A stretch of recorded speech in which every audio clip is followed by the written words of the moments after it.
ভাই আব্বু কিছু জানে না, পুরো সারপ্রাইজ। তাও কোনোদিন ছোট করতে নেই, কোনো কিছু নেই ছোট করতে নেই। কাঁদছে কেন তুই? পয়সা লেগে তোকে আমি হারিয়ে ফেলতো। কাঁদতে ইচ্ছা করছে আমার। আজ আমার সব থেকে বড় একটা স্বপ্ন পূরণ হতে চলেছে। এদিকে আমাদের যেটা ভেঙে গেছিল আমাদের চালাটা, ওটা আমি ভাবলাম যে এটা ছাদ করে নেব।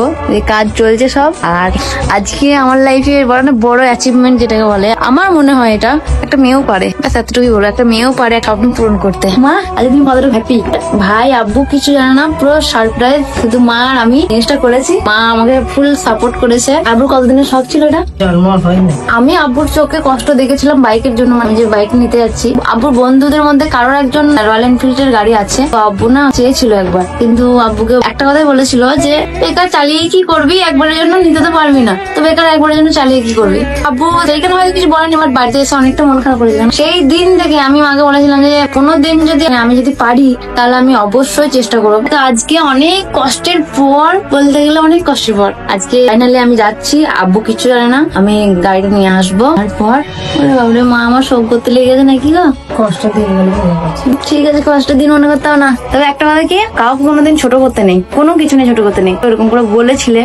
মায়ের চোখে পানি দেখে আমার সত্যিই খুব খারাপ লাগছিল। কাঁদছে কেন তুই? বুঝছি না, কষ্টের দিনগুলো মনে হচ্ছে, অনেক কষ্ট পেয়েছি।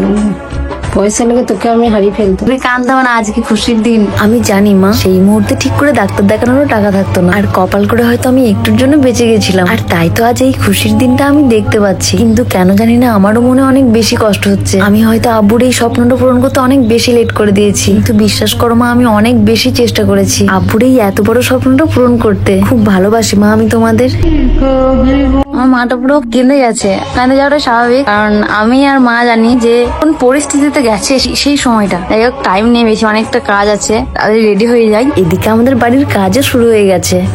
চালাটা ভেঙে গেছিল বলে এত কষ্ট হয়েছিল বাবারে। এখন নতুন একতলা, আমি ভাবলাম ওটা ভেঙে গেছে তখন এটা একতলা বাড়ি করে দিই, যাতে করে আমার মাটা আর কষ্ট না পাই। ছোট থেকে তো আমাদের দায়িত্ব নিয়েছো তুমি মা, এবার তো তোমার মেয়ের পালা। আমরা যখন ছোট থাকি তখন তো আমাদের বাবা মারা আমাদের সব স্বপ্ন পূরণ করে, তাহলে বড় হয়ে নিশ্চয়ই আমাদের সন্তানদের বাবা মায়েরও স্বপ্ন পূরণ করা দরকার। যেমন আজ আমি এসেছি আমার বাবার অনেক বড় একটা স্বপ্ন পূরণ করতে। অনেক বড় বলতে অনেক বড় স্বপ্ন। কাঁদতে ইচ্ছা করছে আমার। সেই মুহূর্তে আমি এতটা খুশি হয়েছিলাম যে আনন্দে আমার কখন চোখে জল চলে এসেছে আমি সত্যি একবারের জন্য বুঝতে পারিনি। এখনো আমার কেমন জানি সব স্বপ্ন মনে হচ্ছে। এত দিন ধরে আমি যেটা স্বপ্নে দেখে এসেছি, এই যে আজ সেই স্বপ্নটা আমার সত্যি হলো। তোমার মেয়ে পেরেছে বাবা তোমার স্বপ্ন পূরণ করতে। আর তোমাকে কারোর কাছে বাইক চাইতে হবে না, আর সামান্য একটা বাইকের জন্য তোমাকে অপমানও করতে পারবে না। সত্যি মানুষ অপমান করার জন্য বসেই থাকে। আমার জিটি, হ্যাঁ আব্বু, এটা আমার দের গাড়ি। আমি পেরেছি আব্বু তোমার স্বপ্ন পূরণ করতে। যাই হোক, তারপর ক্যামেরাম্যানকে বললাম তুই বাইকটা নিয়ে যে টেস্ট ড্রাইভ নিয়ে আয়। এটা বলতেই ও বাইকটা নিয়ে চলে গেলো টেস্ট ড্রাইভ নিতে। ক্যামেরাম্যান গেল টেস্ট ড্রাইভ নিতে।